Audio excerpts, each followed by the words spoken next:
Olá, crianças do quarto ano, tudo bem com vocês? Vamos para mais uma aula. Hoje, dia 9/6/2021, quarta-feira. As nossas aulas serão de Ciências e História. Vamos lá? Peguem o caderno. Peguem o caderno e com letra bem caprichada, escrevam lá. Escola Municipal Odila Galilista, Macatuba, 9 de junho de 2021. Sou, nome, sobrenome com letra maiúscula. A nossa rotina do dia, faremos a oração, depois usaremos a apostila Aprende Brasil em Ciências, das páginas 12 até a 15, e em História, das páginas 10 até a 13. Aí ainda vocês terão no grupo à disposição uma leitura de leite. Ok? Então, façam e depois retomem o vídeo.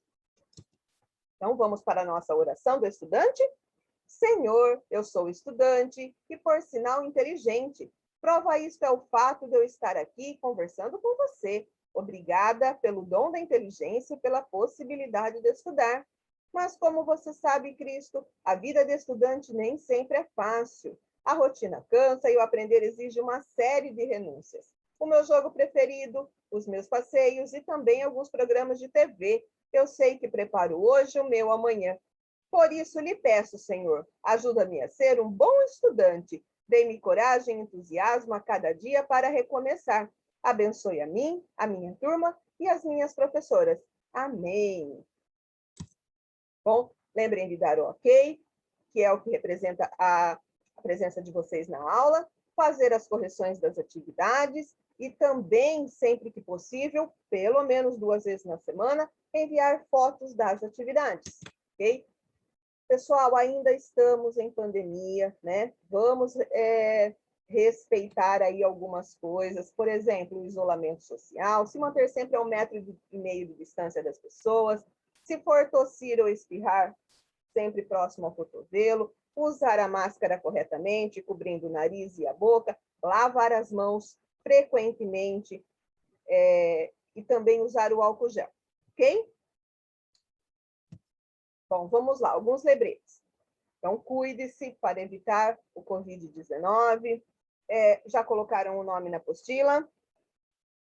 Pessoal, muito importante que vocês realizem as atividades de todas as disciplinas assistindo a videoaula. E não esqueçam de fazer a correção das atividades. Mais um lembrete. Amanhã, quinta-feira, vocês terão aulas às 7 horas, a professora Josiane postará no grupo de inglês. Depois, às 8, a professora Eliane, de Educação Física, que postará no grupo dela. E às 9 horas, aula de arte. A professora Denise vai postar, tá bom? Não tem aula de língua portuguesa, matemática, história, geografia, ciências. Amanhã não tem.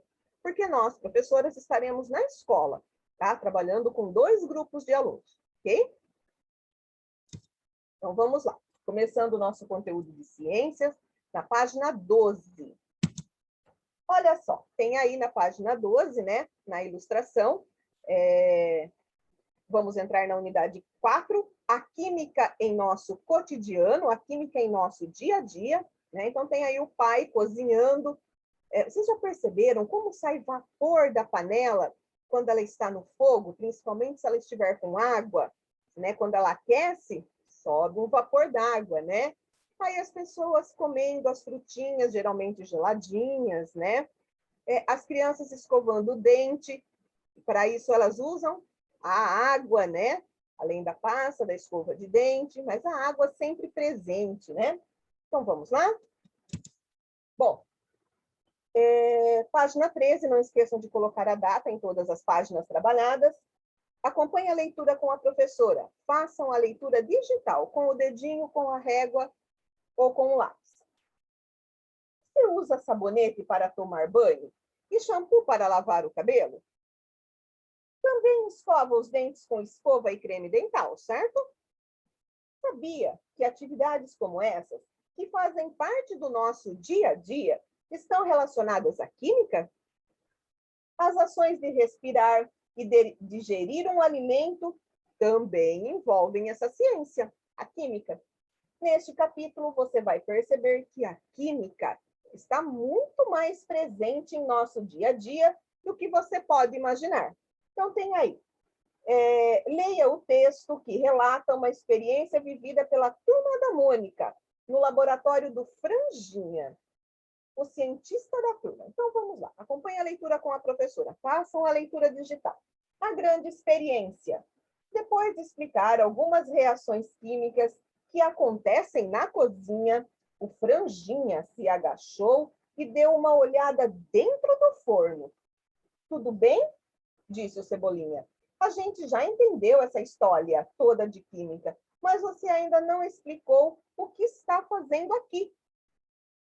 É isso mesmo, completou Magali. Afinal, você vai com a gente ao piquenique, ou não? Bem, eu vim ver se a minha última experiência deu certo, respondeu o Franjinha, tirando do forno um bolo de chocolate. A turma não acreditou no que via. Quer dizer que era essa sua experiência misteriosa? Perguntou o Cascão. O Franjinha deu um sorriso amarelo e confessou. Eu estava testando essa receita da minha avó. Como deu certo, vou levar o bolo para o piquenique. A turma adorou a surpresa. O Franjinha, então, colocou o bolo no cesto de piquenique e todos foram para o parque experimentar aquela grande experiência. Então, esse texto é do Maurício de Souza, né? Óbvio, porque é da turma da Mônica, que está lá no livro Manual do Cientista do Franjinha, né? Que é da editora Globo. Que foi publicado em 2010. Bom, vamos lá agora. Continuando, próxima página, página 14. Em um diálogo com Franjinha, Cebolinha diz já entender sobre química. E você, o que conhece sobre essa ciência? Responda citando exemplos de como a química está presente no seu dia a dia. Então, pensa aí. Algumas coisas que a química pode estar presente no seu dia a dia. A grande experiência que Franjinha estava fazendo era um bolo de chocolate. E vocês? Fazem bolo? Tem a reação do fermento, né? Você sabe quais são os ingredientes necessários para fazer esse bolo? O que é necessário fazer com os ingredientes para preparar o bolo? Quando você vai fazer um bolo, o que você tem que fazer com os ingredientes? Misturar tudo, né? Isso mesmo. Então, vamos lá. Matéria e materiais. Acompanha a leitura, faz a leitura com a professora, com o dedinho, com a régua ou com o lápis. Antes de conhecer mais sobre química, é importante você saber que tudo que existe é classificado como matéria ou energia. Nosso corpo, por exemplo, é formado por matéria. Assim como nossa casa, a água que bebemos e todas as outras coisas que estão ao nosso redor. Já a luz e o calor que chegam até nós são formas de energia. Pessoal, com o marca-texto, destaquem todo esse parágrafo, tá? Com o marca-texto, todo esse primeiro parágrafo, destaquem ele. A matéria pode ser definida como qualquer coisa que tem massa e ocupa lugar no espaço, e tem volume, tá? Continuando, vamos lá. Mas será que a matéria que constitui todas as coisas é sempre igual? A resposta é não. Existem diferentes tipos de matéria, chamados de materiais. Madeira, papel, plástico, vidro, borracha e metal são alguns exemplos de materiais que estão presentes em objetos do nosso dia a dia. Então, tem aí, né? O exemplo do vidro, para fazer a garrafa. Olha no caderno quanta coisa tem. Tem a borracha, sabe aquele lápis que vem com a borrachinha na ponta? O material escolar, na verdade. O papel do caderno, o metal do aspiral do caderno, né? o plástico aqui dos brinquedos e a madeira, que é feita a cadeira, né? Objetos feitos de diferentes materiais. Então, aqui, olha, tem diversos materiais, né? Madeira, borracha, papel, metal, vidro, né? Põe a leitura aqui com a professora agora. A massa pode ser medida em quilograma. Por exemplo, a massa do corpo de uma criança de 9 anos é de aproximadamente 30 quilos. Vocês pesam aproximadamente isso? Então, próxima página. Vamos lá. Não esqueçam de colocar a data na página. Os materiais têm propriedades diferentes e, por isso, se comportam de maneiras diferentes. O que acontece se você tentar esticar um elástico de cabelo e um pedaço de papel? O que será que acontece? Quando vocês esticam o elástico de papel, ele se estica? E o papel, ele se parte, o elástico de cabelo? Agora, o papel, quando você pega um papel e estica, o que acontece? Se parte, né? E se você tentar dobrar uma camiseta e um lápis? Você consegue dobrar a camiseta? Sim, é possível dobrar a camiseta. Agora, e o lápis? Se você forçar muito ele, o que vai acontecer? Ele vai quebrar, né? Continuando, então. Você já deve ter percebido que os materiais são bem diferentes entre si. Isso acontece porque eles são formados por substâncias diferentes. As substâncias que compõem os materiais podem ser encontrados nos estados sólido, líquido e gasoso. Nesse QR Code, pessoal, tem um vídeo falando mais sobre isso. A professora vai enviar esse vídeo após a videoaula, tá? Vai estar no grupo, ok? Para aprofundar esse assunto. Então, vamos lá. Vamos ver a matéria no seu estado sólido. Os sólidos apresentam forma e volume definidos, independentemente do recipiente onde se encontra. Por exemplo, aí, ó, os livros são sólidos. Observe que eles têm forma e volume bem definido, né? Agora, os líquidos, o outro estado da matéria. Já vimos o sólido, agora vamos ver o líquido. Os líquidos não têm forma definida, ou seja, eles adquirem o formato do recipiente onde se encontram, né? O suco é líquido. Observe que ele se apresenta de formas diferentes no copo e na jarra, né? E, finalmente, um outro estado da matéria, os gases. Os gases não apresentam forma nem volume definidos, podendo se espalhar por todas as direções. Então, tem aí, olha, para encher o pneu. O pneu está cheio de ar, formado por diferentes gases.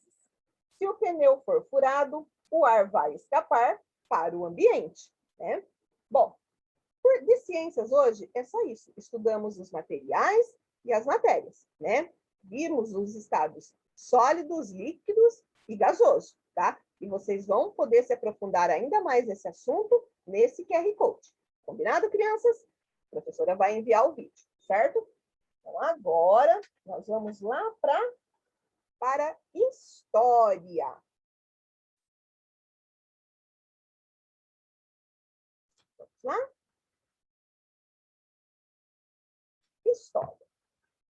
Em história, nós vamos estudar da página 10 à página 13, ok? Então, vamos lá. Compreendendo a história. Não esqueçam de colocar a data em todas as páginas trabalhadas. O mapa a seguir mostra onde foi embarcada a maioria dos povos africanos trazidos ao Brasil. Leia o mapa e faça o que se pede em seguida. Então, tem aí, pessoal, ó, aqui, na África, né? Aqui é a África e aqui é o Brasil, tá?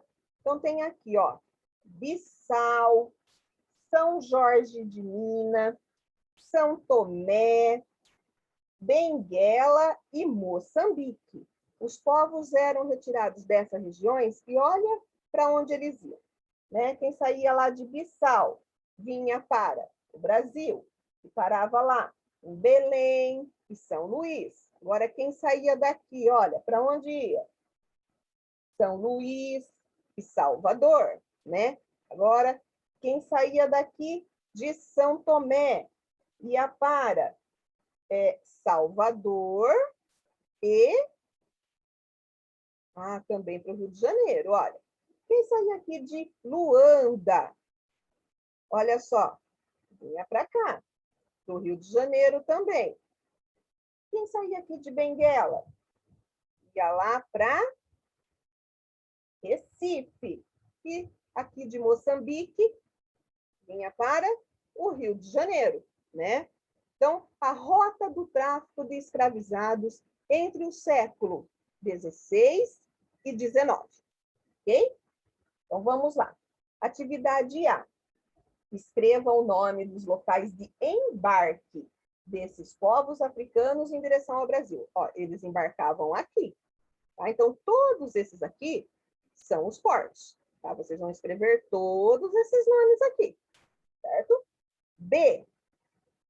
Em quais portos brasileiros esses povos desembarcaram? Ó, todos esses aqui são os portos brasileiros. Então, vocês vão escrever todos esses portos aqui, todos esses nomes. Ok? C. As pessoas que desembarcaram no Rio de Janeiro vieram de que lugares na África? Olha o Rio de Janeiro.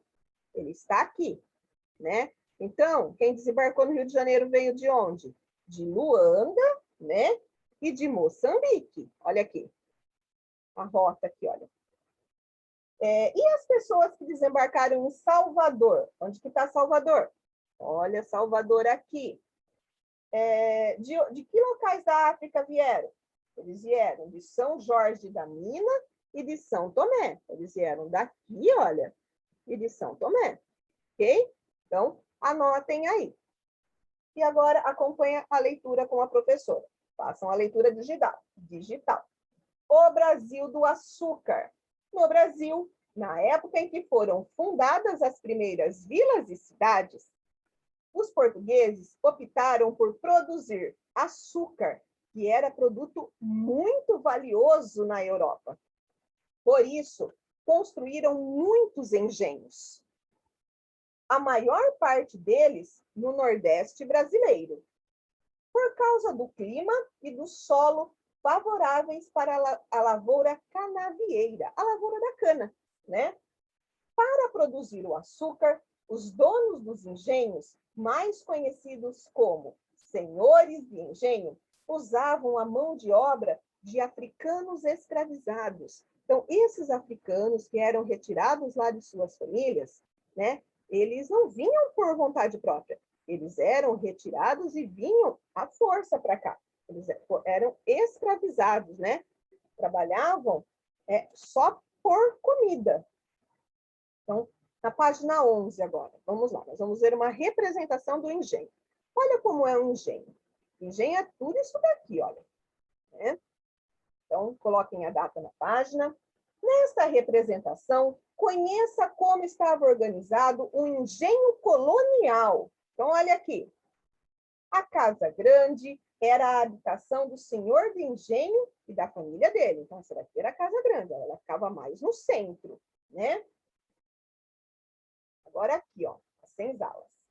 A maior parte dos africanos e afro-brasileiros escravizados viviam nas senzalas.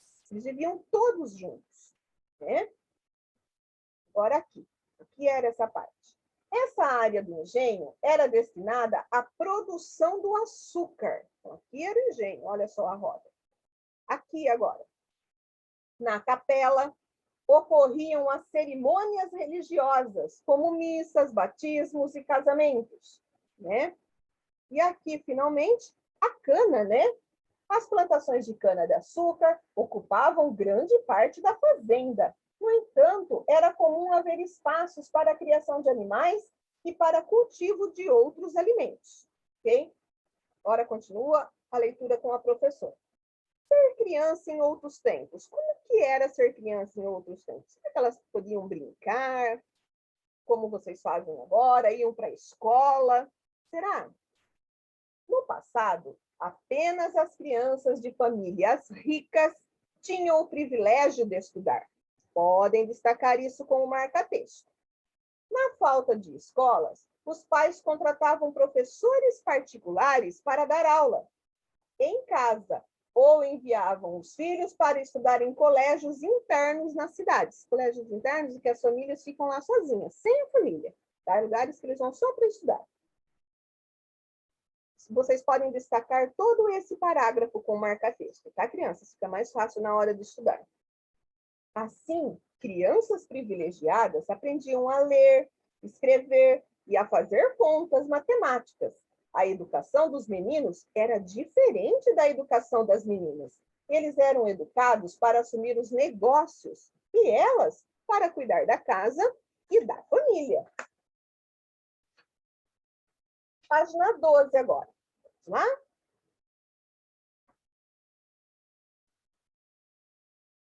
Coloquem a data na página.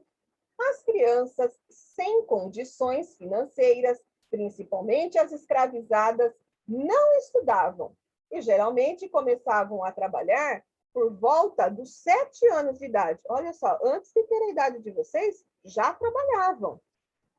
Essas crianças trabalhavam cortando cana-de-açúcar, carregando madeira para as fornalhas, auxiliando na produção de mandioca, cuidando de animais e em uma série de outras tarefas. Além disso, muitas vezes as crianças escravizadas eram separadas de suas famílias para serem vendidas ou doadas. Então, tem aí, né, uma pintura do Eduardo Oliveira, que é um colégio dos jesuítas. Compreendendo a história. Leia esse trecho de um livro de literatura infantil. A obra narra a história de um menino escravizado que há mais de 100 anos foi morar em uma fazenda de engenho. Após a leitura, faça o que se pede. Então, olha só. Vamos ler esse trecho. O moleque fora comprado bem novinho no mercado. Seu trabalho ia ser brincar com o filho do dono. Esse teve sorte, né? Apesar de ter sido tirado da família. Brincar de todo jeito. Jogar dama, soltar pipa, rodar arco, que era uma brincadeira muito apreciada naquele tempo. Esse texto é do José R. dos Santos, né? Está lá no livro O Presente de Ossanha. Tá? Foi publicado em 2006. Agora, atividade A. Sublinhe o trecho que explica a função do menino escravizado na casa de família. Então, qual era a função do menino? Aqui, ó. Seu trabalho ia ser brincar com o filho do dono, né? B. Que brincadeiras são citadas? Você conhece essas brincadeiras? Elas estão aqui, ó. Soltar pipas, rodar arco, né? Jogar dama. Então, escrevam aí. Lembrando, pessoal, resposta começa com letra maiúscula. E C. Será que o menino, na condição de escravizado, tinha liberdade para opinar? Ele podia escolher a brincadeira, será? Caso ele não gostasse das brincadeiras, ou não quisesse brincar, será que ele tinha esse direito? Se ele se cansasse, ele poderia brincar de uma outra coisa, ou parar de brincar, será? Respondam aí o que vocês acham. Tá? E vamos lá para a página 13. Mais atividades. Atividades. Com lápis de cor, pinte o quadradinho que corresponde às afirmações corretas. Então, vocês vão pintar somente o quadradinho das corretas. Com as viagens marítimas, foi possível conhecer novos locais e adquirir diferentes mercadorias? Foi, né, gente? Sim. A próxima. O desejo de encontrar uma rota marítima para as Índias foi o que motivou muitas viagens dos europeus? Também. Próxima. As especiarias eram produtos valiosos para os europeus, mas esses ingredientes só existiam na América? As mercadorias, as especiarias vinham da América? Eram da América? Não, era lá das Índias, né? Próximo. Quando os portugueses chegaram ao Brasil, havia milhares de povos indígenas vivendo no território. Tinha indígenas aqui? Será? Ah, muitos, né? 2. Atividade 2. Leia esse trecho de relato do viajante alemão Hans Staden sobre a interação que teve com os povos indígenas no Brasil. Eles nos trouxeram muita caça e peixe. Em troca, lhe demos anzóis. Então, esse texto foi escrito pelo Hans Staden, está no livro Narrativa do Contato com Indígenas, ok? É do Raimundo Campos. Agora, marque com um X a resposta correta para cada pergunta. Tem somente uma resposta correta. A. O que os indígenas levaram para o viajante e os companheiros dele? Caça e pesca ou anzóis? Marquem aí. B. Como é chamada a prática de receber objetos como forma de pagamento por um produto ou serviço? Eles não tinham dinheiro, né? Eles trocavam com objetos ou com serviços. É o artesanato ou é o escambo? Marquem aí. 3. Em cada quadrinho, escreva o nome de um espaço dos antigos engenhos de açúcar. Então, vocês vão voltar lá na página 11, né? E colocar o nome dos espaços. Então, tem Casa Grande, tem a senzala, tem a capela, ou igreja, tem o engenho. Então, vocês vão colocar, tá? Os nomes das partes do engenho. Ok? Bom, pessoal, por hoje é só. Realizem todas as atividades, façam com bastante capricho. Lembrando, aula dada, aula estudada. Então, fiquem com Deus. Beijos.